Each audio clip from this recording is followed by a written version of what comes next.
It was fun. There's one of the great reflections that's also done alongside my favorite reflection is reflecting on the many beings involved in the meal I just ate. And since I was gifted with an egg and with an entire dish from Costa Rica, from Enrico and Al and Mary Ellen, who've been feeding me all along and taking care of me, and there are many, many beings involved in the meal that I just had, and that's a reflection or a time for great gratitude. So I want to talk a little bit about tranquility and alertness, going back to that, and then we'll sit and we'll go on from there, because that dynamic, which is a dynamic interplay between tranquility and alertness, or concentration and energy as it's sometimes described, is kind of the turning point of meditation. We're always moving within that dynamic. I described it a little bit when I said with the breath I would be too far forward and then I'd need to come back. Or we can be too far back and we need to come forward. And this isn't something we do strategically, like it would be really painful to sit there constantly thinking, am I too far forward? Am I too far back? So it's not that, but sometimes we just know. We get an intuition, we get a sense that energy is too high and we can better relax. We're trying too hard. We're just getting more stressed. Like, where's the love? That's a clue. Or we're like so indifferent, we couldn't care less what we're saying, that we need to come forward, we need to make it more real. So we respond to those intuitions, and that's like the skill of meditation. And of course that's, classically the role of the teacher as well, who will either consciously or unconsciously really be assessing that in whatever conversation you have. That there's an awful lot of effort going on, and it's like, okay, or you're like, yeah, and there's some encouragement to put your heart into it a little more. So the classic way it's described is concentration and energy, and we're developing both. That's really the goal of any style of meditation practice, is to deepen both sets of things and to bring them into greater balance. And this is the balance, this is like cultivating the ground. This is the place from which the things we want will emerge. So that's the work, is that kind of balance. Sometimes in doing any kind of meditation practice, the tranquility, the calm side is developing more than the energy in that particular moment. And that's not considered a bad state. It's quite good because the tranquility side is happening, but it's out of balance. So classically that state is known as sinking mind.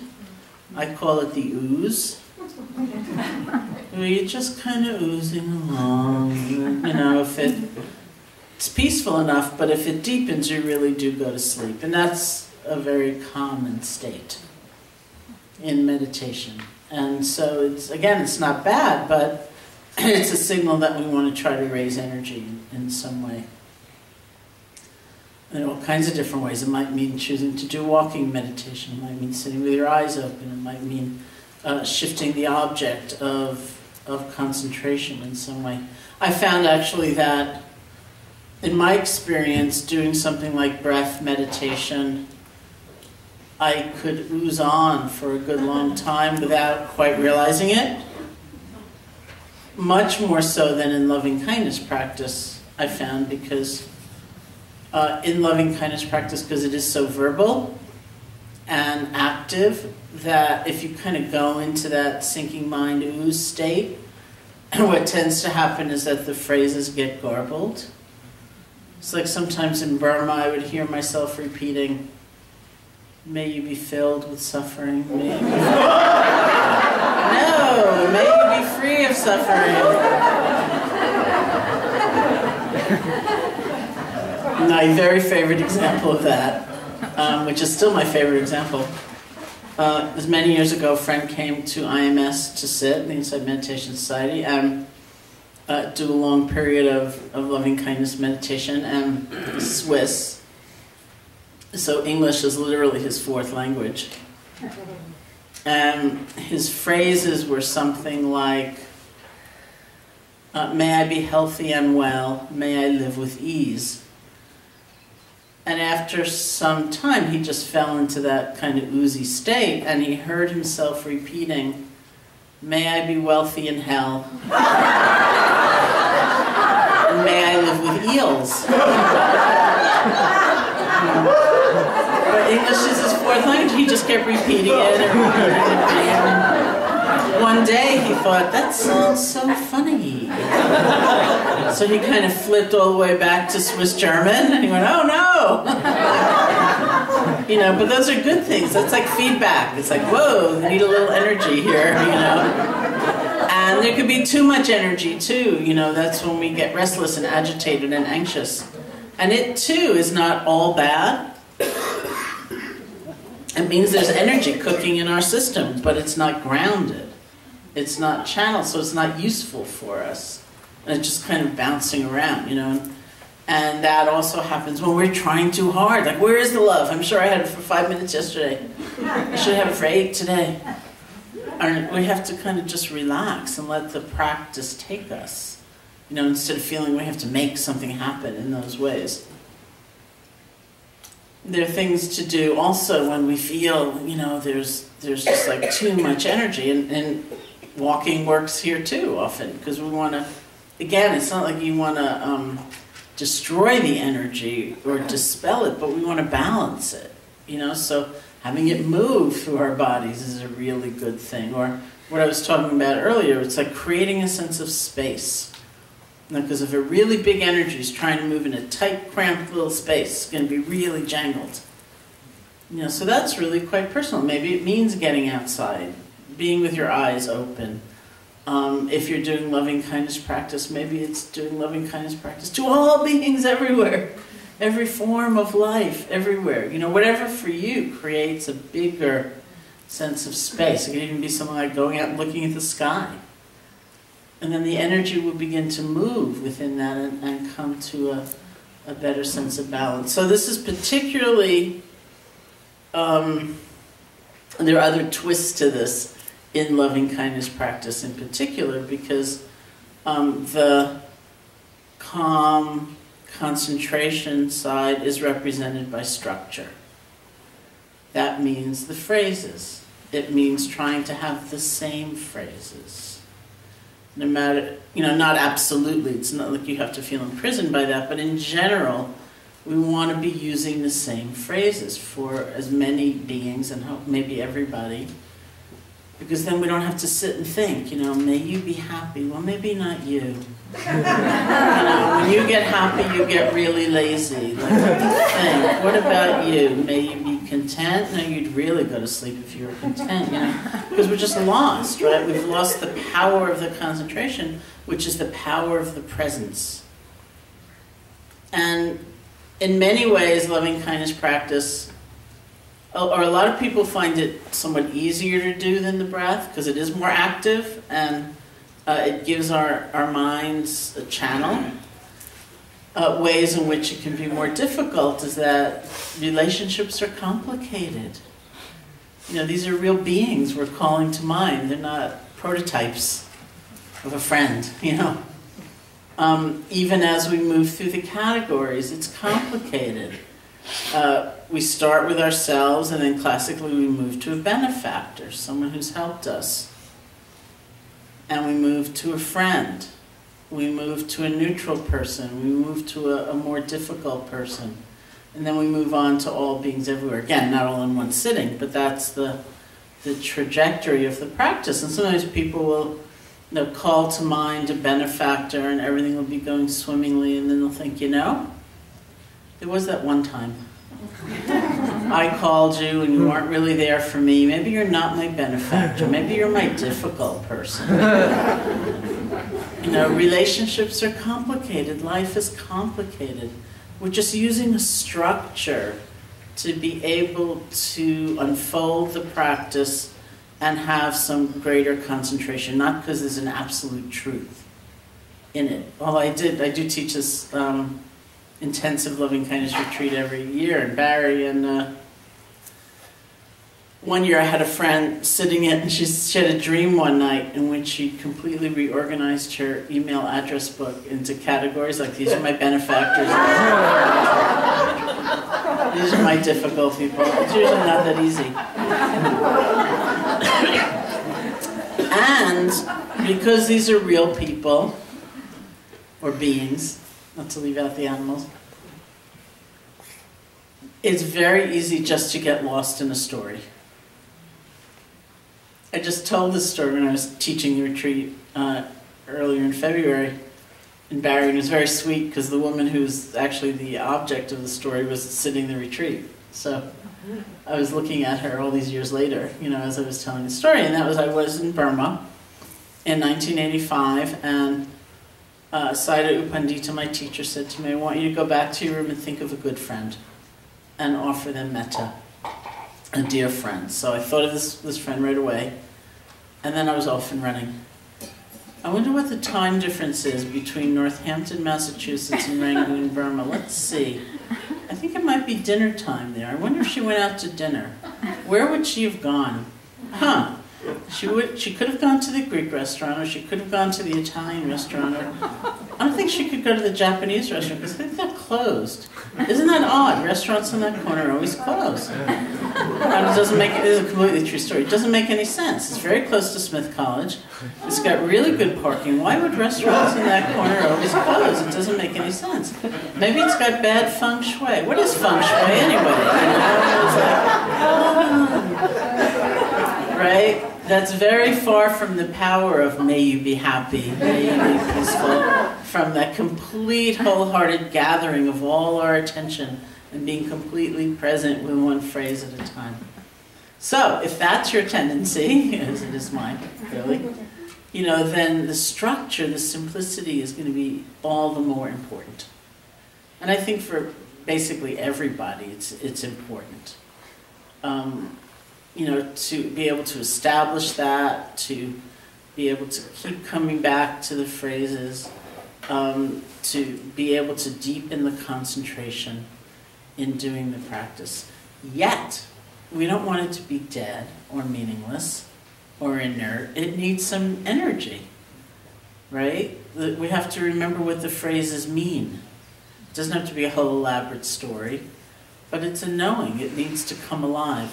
Sometimes we really need to accentuate the sense of the recipient, either through visualization or just a sense as though they were right here. Sometimes, and it, you know, again, it depends on your own temperament and what works for you. Sometimes you play. You know, what would it look like if this person was really happy? You know, it doesn't have to be 18 hours of deliberation, you know, followed by an email, but you just play as you get a sense of kind of that release, you know, that freedom for that person. And then you go back to the structure, or very classic reflections. Look for the good in someone. No matter who they are, even if it's like a tiny little sliver in a whole big amount of something really difficult, spend a few moments looking for the good, reflecting on it if you find it. And it's very interesting to do that. Because sometimes you notice, very often you notice your mind doesn't want to kind of go there. It feels more satisfying at first to go through the list of their faults again. But it's one of those stretches, like what happens if you do that, if you take a little time and do that reflection? Sometimes we will not find anything good about somebody, that's just true. And there's another reflection that we do, which is, coming out of the Buddha's teaching, that this assertion that all beings want to be happy. Everybody just wants to be happy. And most of us do not have a clue, most of the time, about what will actually bring us some happiness in a genuine or abiding way. So we play. It's like we bring ourselves to use our imagination to be looking very consciously at ourselves, at others from different angles, but not to the extent, that we're just lost in discursive thinking and that we lose the power of the concentration. So it's right there that we keep working with the balance. And, since I've clearly disclosed the tendencies of my own mind, which is just kind of dither, is very important for me, and for people like me, or if you're like me for a week, to really work with establishing that simplicity and having the structure. It will protect you from, thinking about how do I compose the email telling you exactly what you should do in order to be happier. I figured it all out, and you didn't even have to do the retreat. I did the retreat, for God's sake, it's just like, may you be happy, may you be peaceful. But don't feel locked into that. There needs to be energy. There needs to be really a kind of verve, or aliveness to this practice, because we're not just repeating empty words. It is about the deepening and the accessing and the cultivation of the quality of loving kindness. And so you will continually find yourself kind of working with that. It's just like me, too far forward, too far back. And then you feel that, you come back to that place in the middle. Okay, so we'll do another sitting.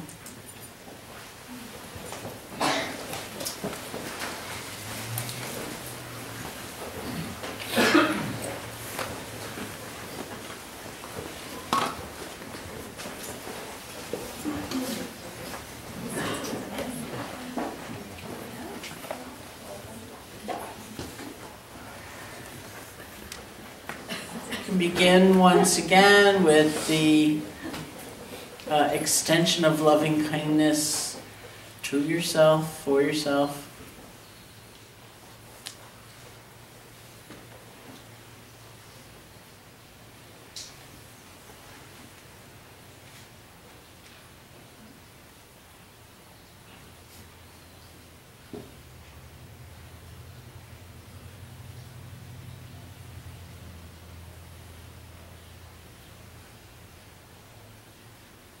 Gently repeating the phrases over and over again. It's an offering to yourself. See if you can gather all of your attention behind one phrase at a time.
And see if a benefactor comes to mind. Someone who's helped you or inspired you. The texts say this is the one whom when you think of them you smile. So whether you've met them or not, someone comes to mind who's like an embodiment of that kind of loving energy. You can bring them here. Maybe get an image of them or say their name to yourself. Get a feeling for their presence and offer the phrases of loving kindness to them.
And then a friend.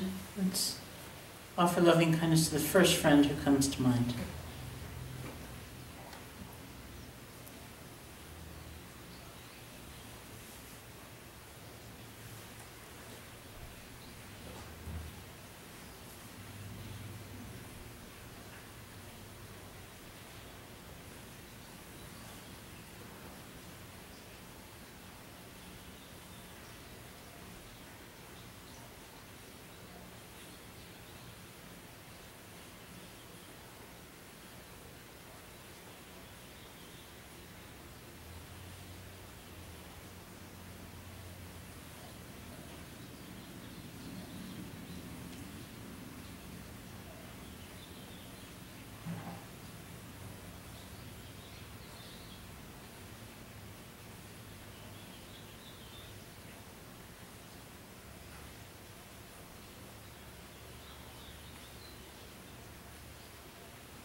And someone here you didn't know before you got here.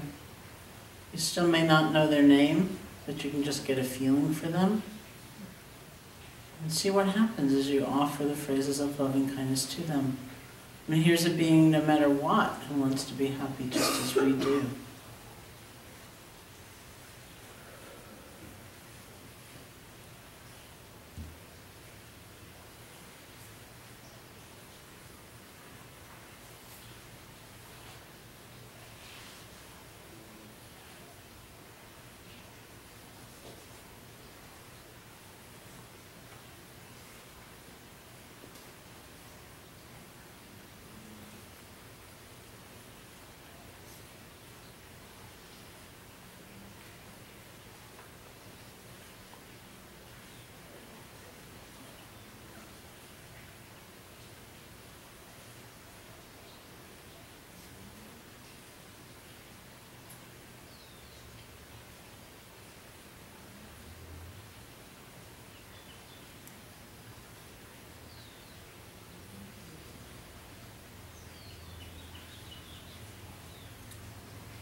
And everybody here,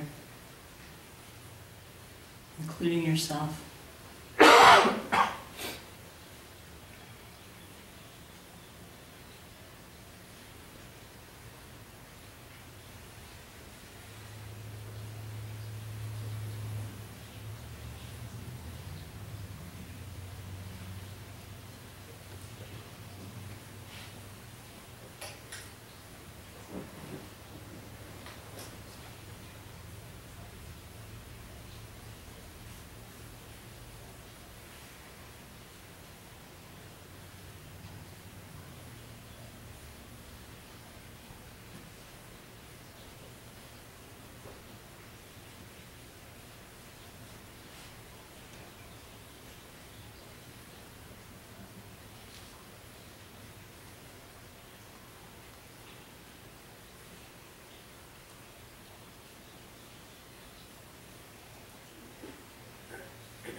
And then all beings everywhere, all people, all creatures, all those in existence, near and far, known and unknown, by all beings, Be safe. Be happy. Be healthy. Live with ease.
And when you feel ready, you can open your eyes.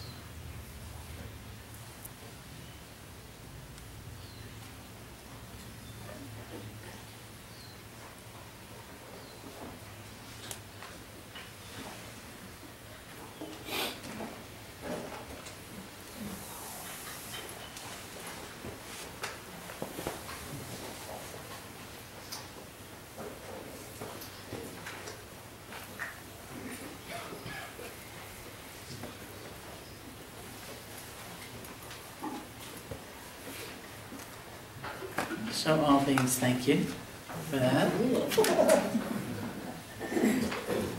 Please, if you have any questions or comments, anything you'd like to talk about in your sitting practice, in your walking practice, in the nature of loving kindness, whatever. Yeah.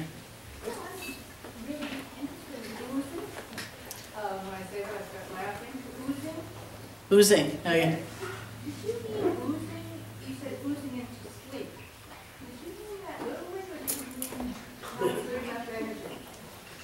Did I mean oozing literally? No. Oozing into sleep literally?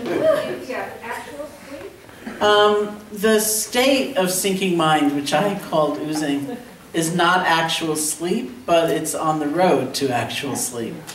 So that state in between is just kind of murky, it's peaceful, but it's sort of low energy and is not really clear, yet peaceful because it's got that tranquility component, just without enough energy. And if that imbalance deepens enough, then we will just fall asleep.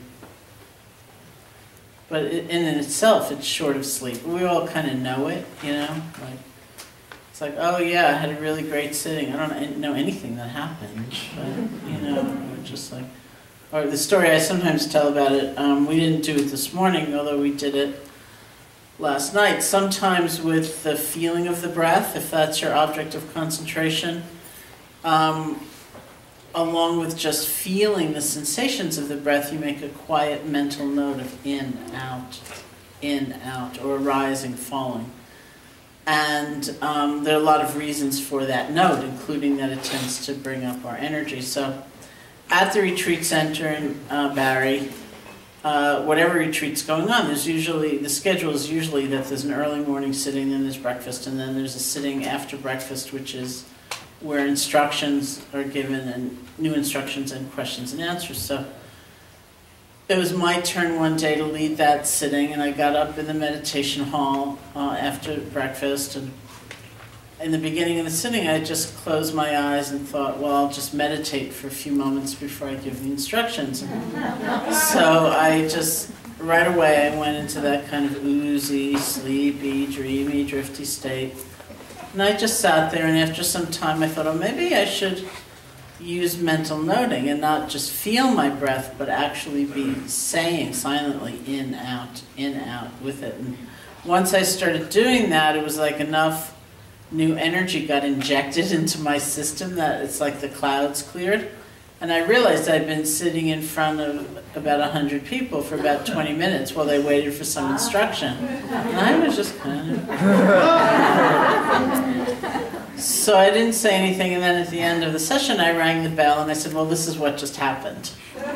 You know, and I gave a big plug for mental noting. So there are ways within any system where we work to kind of try to bring up energy, as an example. We work to kind of have more serenity and kind of soothe our energetic system, and that's just part of the process. Yes? So I have a long-term practice of metta, which involves visualizations of, feeling of myself or the objects, of being happy, being at peace, being all of these things. And it's become a bit tricky lately because over the past few years of my life have been sort of the course in impermanence, by total immersion. And so when I get into these spots and try to bring up that feeling of safety, it feels like there is nothing safe. There is the question to be how does one deal with that? Because it makes the method a little bit tricky. You get there and then there's no place to stand.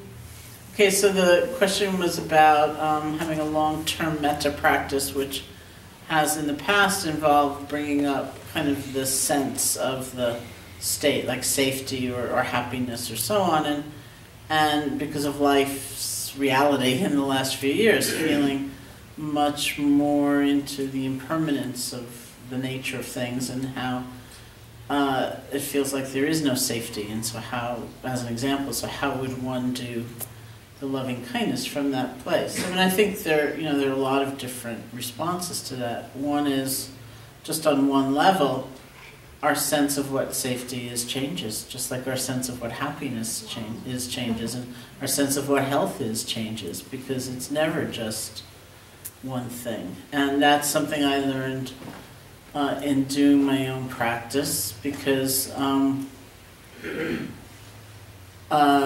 when I was in Burma, actually, and remember all these phrases are translations, and so the particular set of phrases you might have been offered by your teacher or told by your teacher would also depend on the translator who was there that day, but the way that the phrases that I was given in Burma to practice with were, beginning with myself, may I be free from danger. That means inner and outer danger. May I be free from mental suffering. May I be free from physical suffering. May I have ease of well-being, or may I live with ease. May I be free from danger. May I be free from mental suffering. May I be free from physical suffering. May I have ease of well-being. May I live with ease. So I really didn't like that last phrase. I thought it was kind of trivial, especially compared to like the gravitas of may I be free of mental suffering, which I felt I could really get behind, But, it's a very kind of traditional culture there. The teacher-student relationship is a certain kind of relationship, and It's not really one where they suggest you do something and you say, tell me why, or I don't like that instruction, like give me a better one or something like that. It's like you do it. So I did it, and it was really interesting because it took some time, but it was like something shifted inside of me, and there was this moment where I just thought, wow, our lives are so complicated.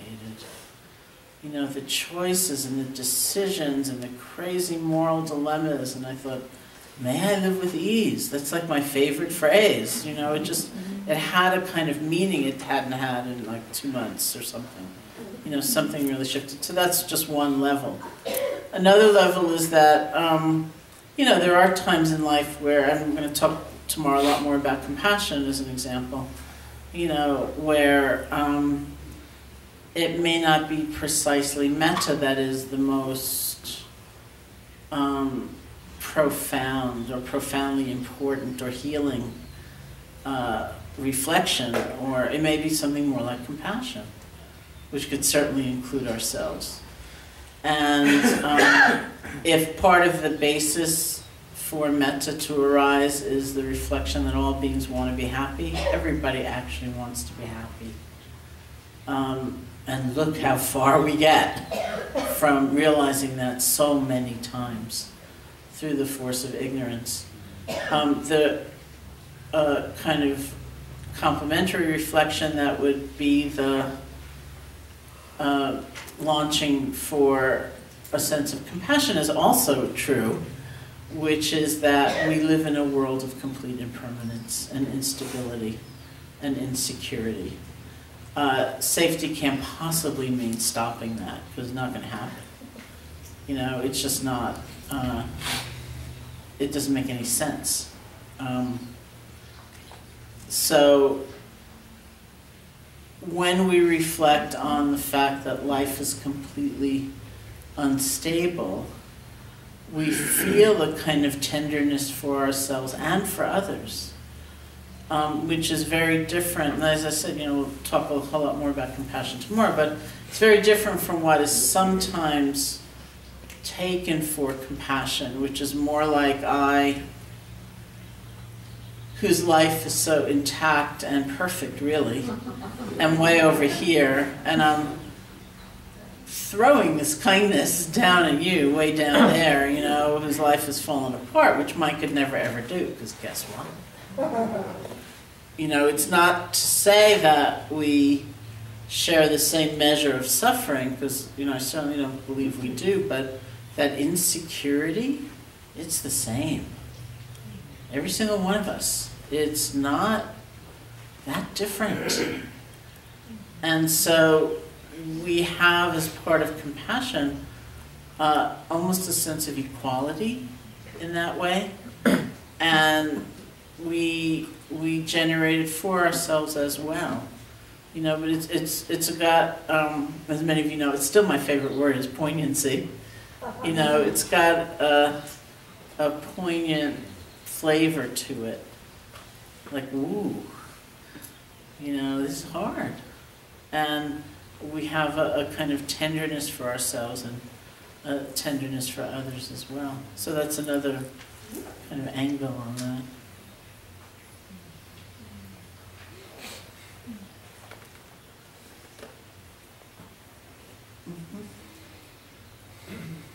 I wanted to ask about, last night you mentioned about anger in connection with one's practicing breath, and below the anger that there's a space which I've heard the Sufis call it's like a nadi, a space that you fill up with something. It might be an emotion or some kind of psychological part of your cognitive thinking or whatever it is. So I wonder if you could talk about how to relate to that in the sense of somebody who's experienced trauma. Mm-hmm. How to relate to the anger? Mm-hmm. Okay, so the question was about anger and how to relate to that anger for someone who's experienced trauma. I mean, I think in some ways the relationship is the same because the healing is the same. You know, it's just maybe the form or the method or the exact sort of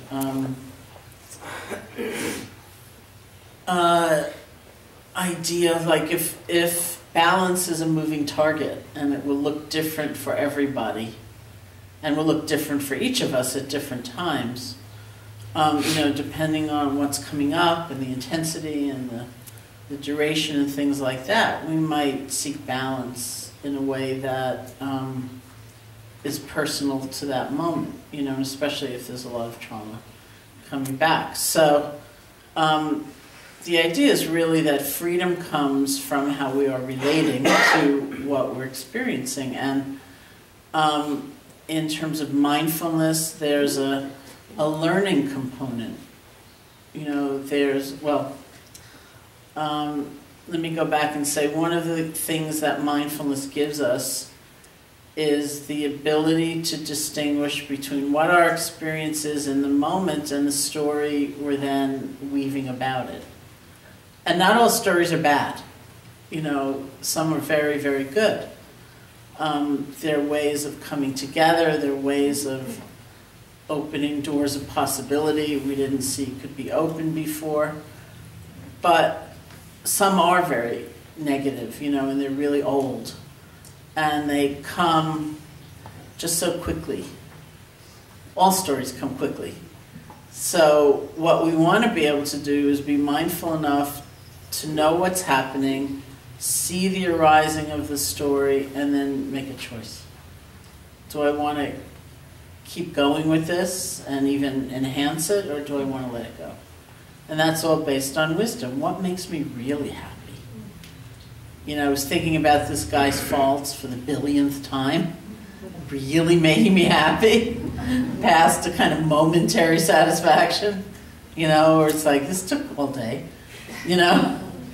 And I got nothing done, and I feel totally depressed because all I've been thinking about is this guy's faults, which I can't change anyway. You know, so it's from life wisdom, it's from relationship, it's from our own clear seeing.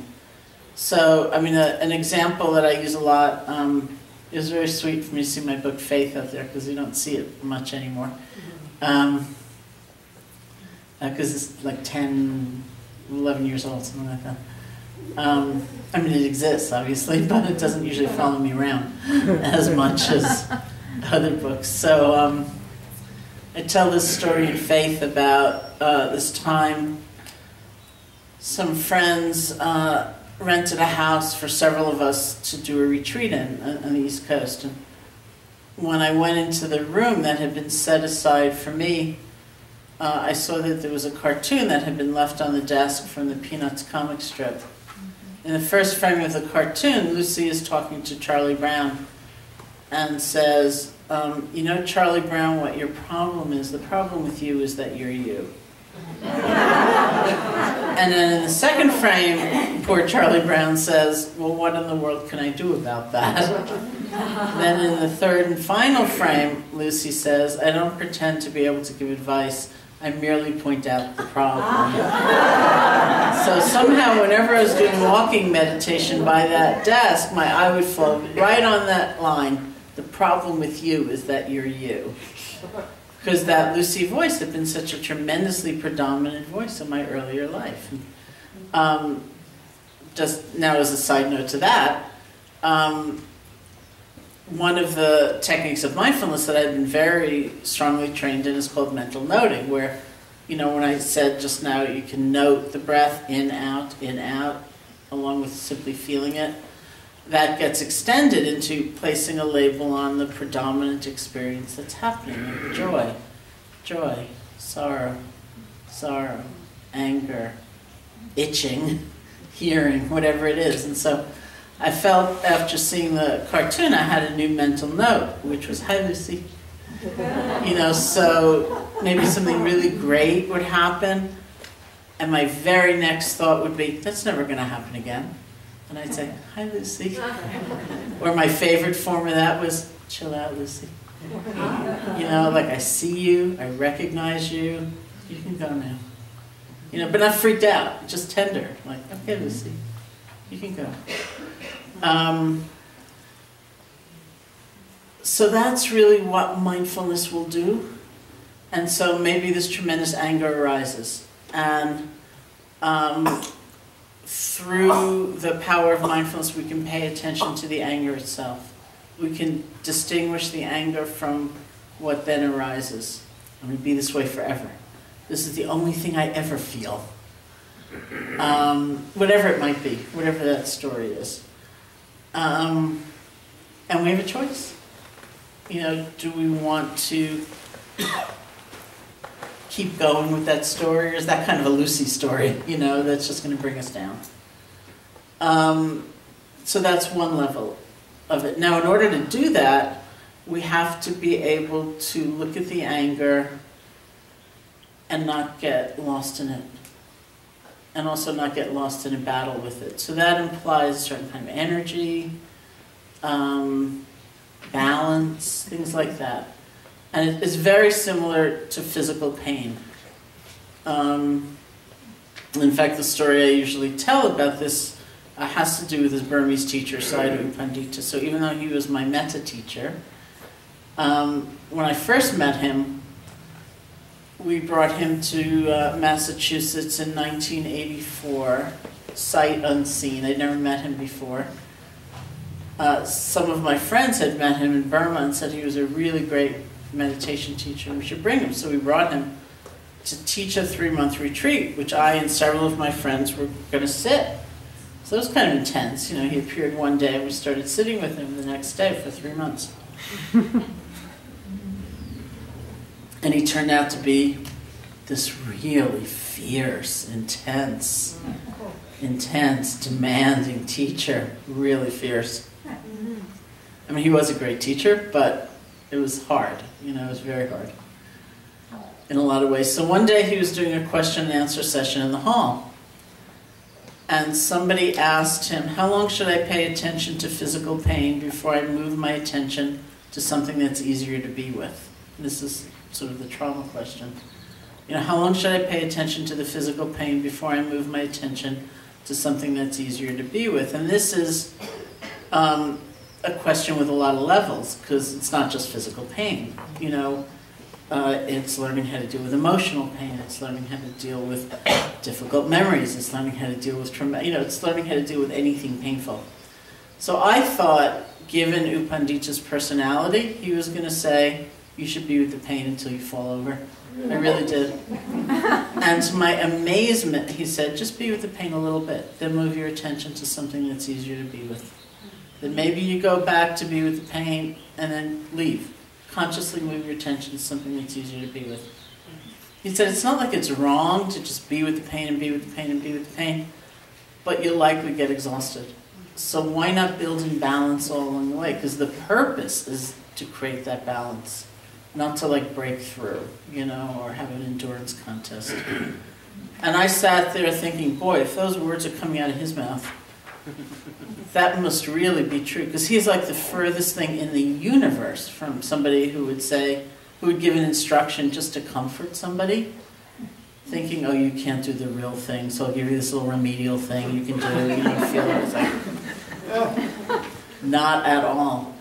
And that has been an important lesson for me.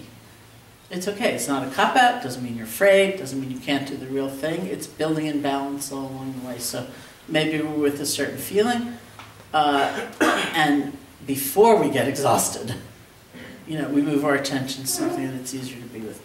Then maybe we come back to that feeling, we move our attention to something that's easier to be with. Otherwise, it's just not going to be the kind of transformative process it really could be. Or not in as easy a way as it could be. It's almost like, and this I find, there are 2 instructions in my long career now as a teacher, since I started when I was 2 years old. There are 2 instructions that I find are the least popular, and this is one of them. You know, don't just suffer. Like, be with something that's hard to be with, but build in balance. You know, move your attention away quickly. Find what will give you some relief. Then come back.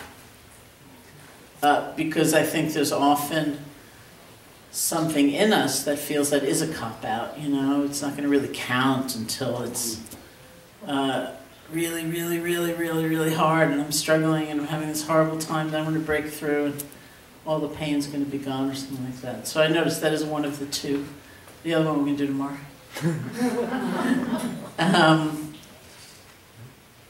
You know, and honestly, sincerely, it's not a cop-out.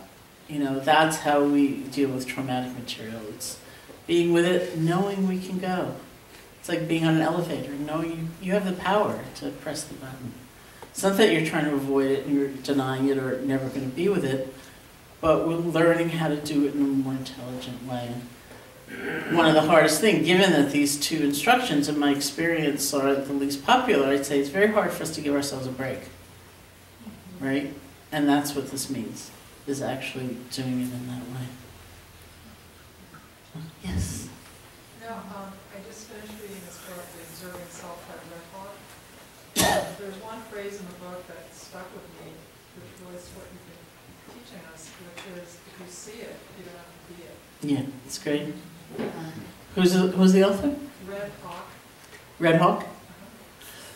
So the comment was about a line in the book, The Observing Self, which is, if you see it, you don't have to be it, which is very true. Great line. Yes. I have to say you have a gift for putting things in perspective that makes it really easy to understand. Thank you.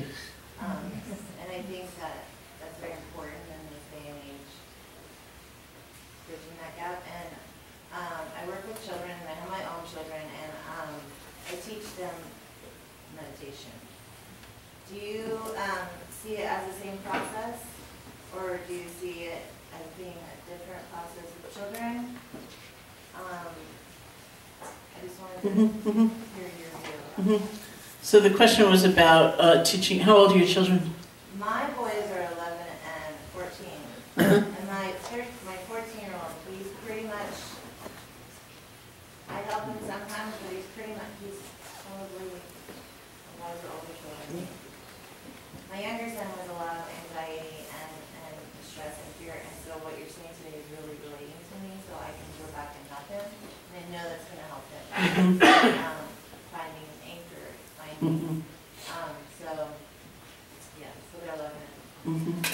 Okay, so the question was about teaching meditation to children, and do I think it's the same process, or is it a different process? And I'll give my response, but I bet there are people in the room who have,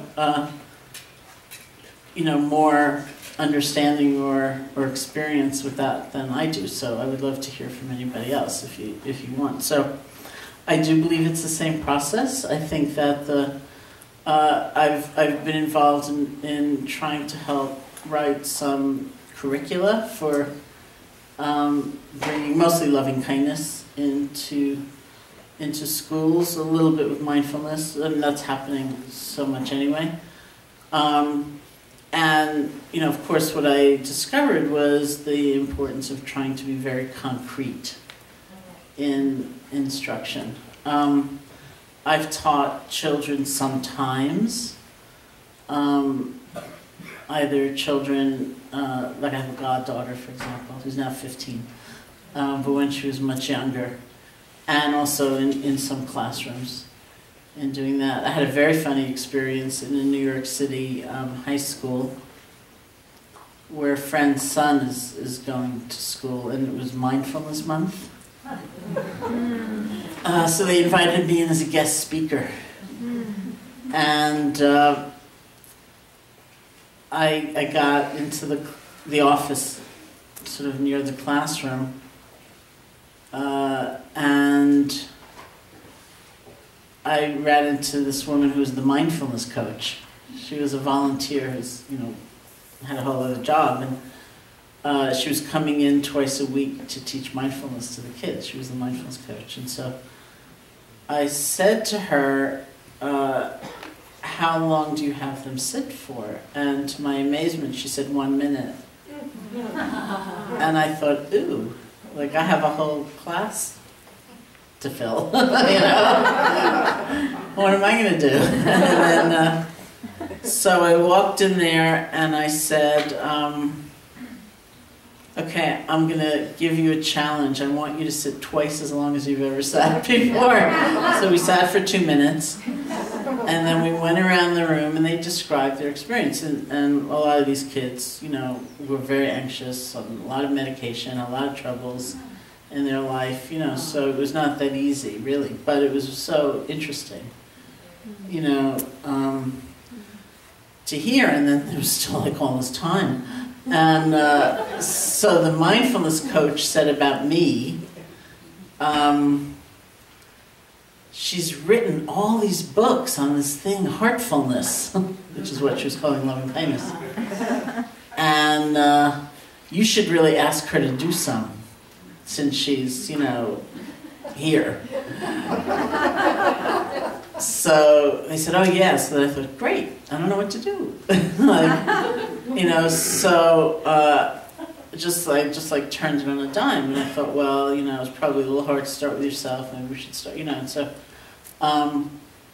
so I did, I should also say that unbeknownst to me, these friends of mine who have this wonderful project called the Lineage Project in New York, teaching yoga and meditation to incarcerated youth and at-risk youth, had taken over the gym program in this school, and we're doing yoga instead of gym. So there I was, and I thought, okay, you know, I gave them some phrases, and we did loving kindness for a friend to begin with, and then oneself. And then I said, well, how about a kid that you usually really like, but right now you're mad at them? You know, right now you're not getting along. Let's see what happens when we do these phrases for them. And then I was thinking, should I go on and end with like all beings everywhere, like all creatures, all people? And I thought, oh yeah, okay, I'll do that. You know, and so that's how we ended the 2 minutes. And then again we did this go around, and one by one by one by one, these kids were saying, I didn't like that last part. It was so abstract. That all beings part, you know, I didn't like that. Except for this one little girl, I mean, she seemed very young to me, even though it was high school. She said, I've done that everybody thing already. They made me do it in gym class. It was so cute. I've done that everybody thing already. You know, but it's like that's the laboratory, you know, is finding out what languaging and what degree of concreteness and what tools actually work. Yeah. Just so you know, when you said home base and anchor, Yeah. I'm from an athletic background, so my first thought was a baseball field, and home base being the anchor, and that's with the way that I would relate it to my son if I were to explain it. Yeah, that's great. Just, Yeah. thank you. Yeah. Anybody have anything to add about teaching children? I come here. Yeah. One meditation I did with my son at 11 that worked really well is he's into Lord of the Rings. Oh, yeah. So I had him envision Gandalf. I don't know if anybody's familiar with this, because he admires Gandalf. And I had him completely picture him, and then I said, and you're looking at him. Now you're Gandalf, and you're looking at Jovi. Mm-hmm. And I want you to tell Jovi that you can be just like me and do exactly what I do, and I'll teach you. Nice. And it gave him so much power and comfort. And I took what he was interested in. Yeah, that was great. The comment was about her son admiring the Lord of the Rings, and so she did a visualization with him and said, imagine Gandalf, and then now you're Gandalf, and Gandalf is telling you, 11-year-old, that, you know, you can grow and you can get the things that you want, and I'm going to help you. And that it really empowered. I think you just distilled all of Vajrayana Buddhism, actually. You did, you know, it was a visualization of a deity, and you become the deity, and the deity. That was really good. I'm really proud of myself, so I'm glad I saw all of you.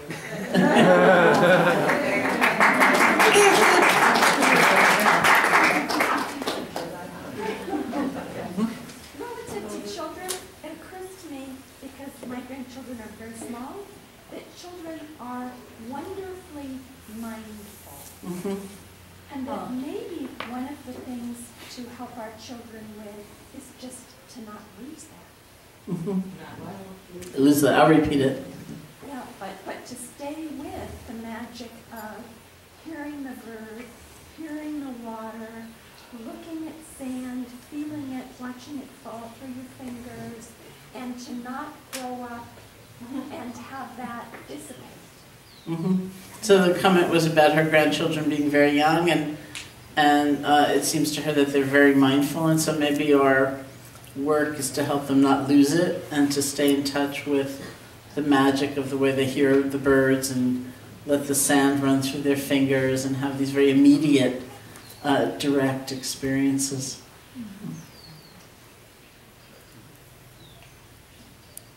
Yes. I don't really go off this topic, but I wanted to talk about walking meditation because I really struggled with what I was doing because I've never done it before, and I don't know that I understand truly the flow of it. You know, short of the affirmations or like, is it, in walking, is it dual? I guess is what I'm saying. Are you also have a process with your walking that you need to address? Because I saw people, approaching it differently, and I wasn't sure, the right way or wrong way kind of question. I just wasn't sure what I should brush take from here. Okay, so the question was about walking meditation.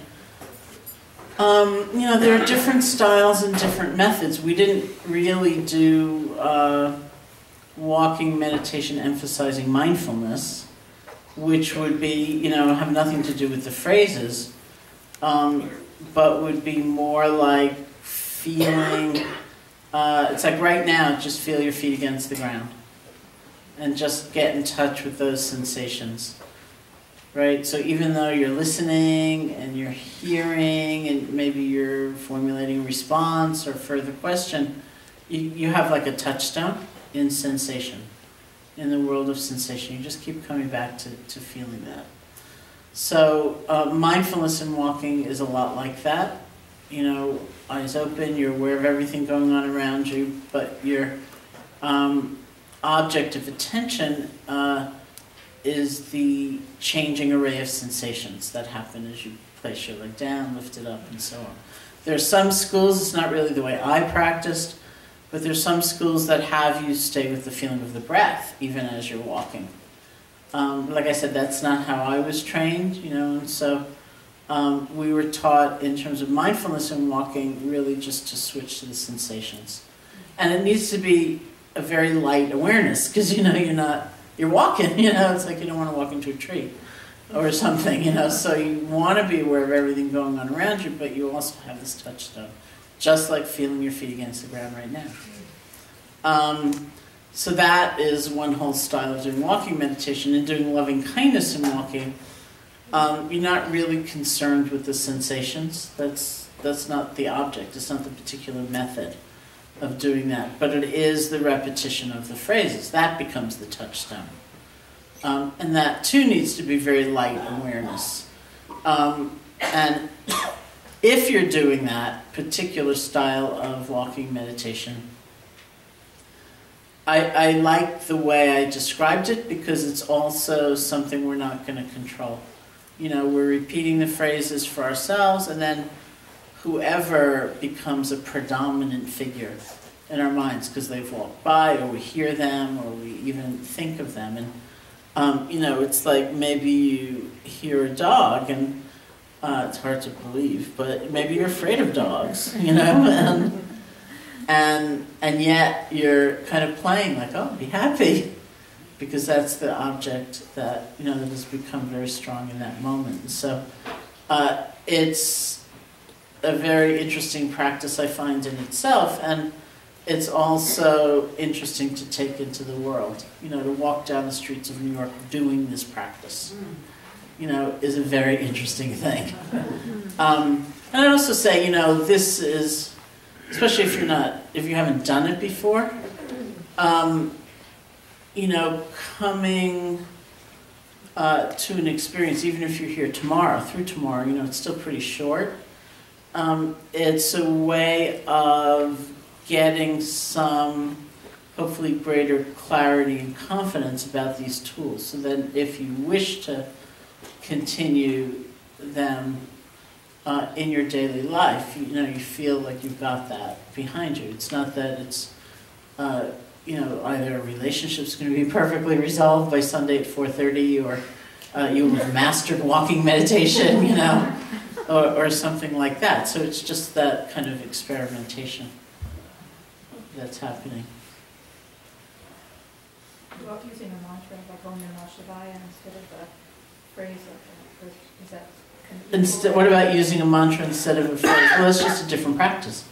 You know, so if that's the practice that you're drawn to, I think that, I mean, my take on things usually is that it's awfully hard to practice anyway. I mean, it's much easier to think about than to do it.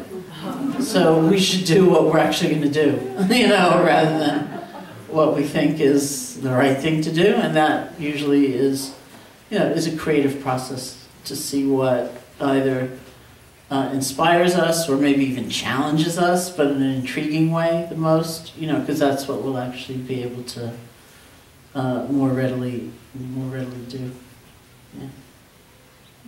Yeah.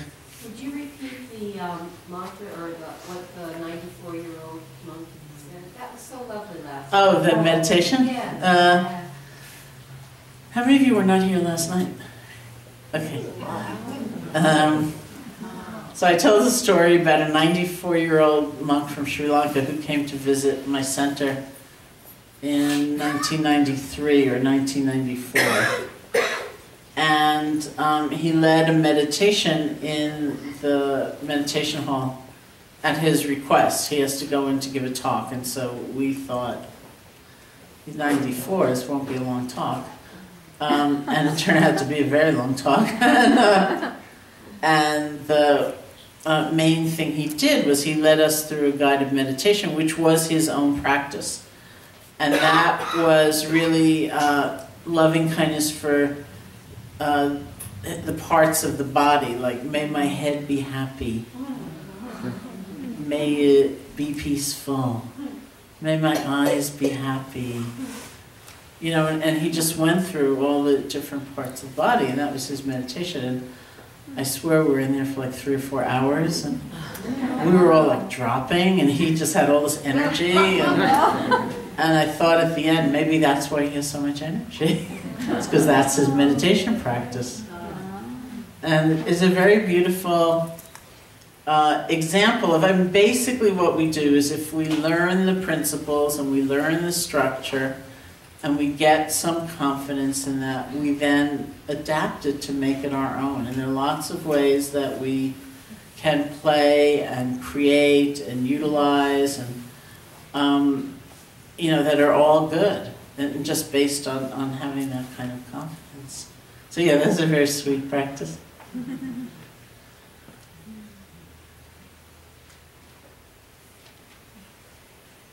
Anybody else? Okay, why don't we take a break? Come back when you can, and then we'll close for today. I'll speak some, we'll sit some, we'll share merit.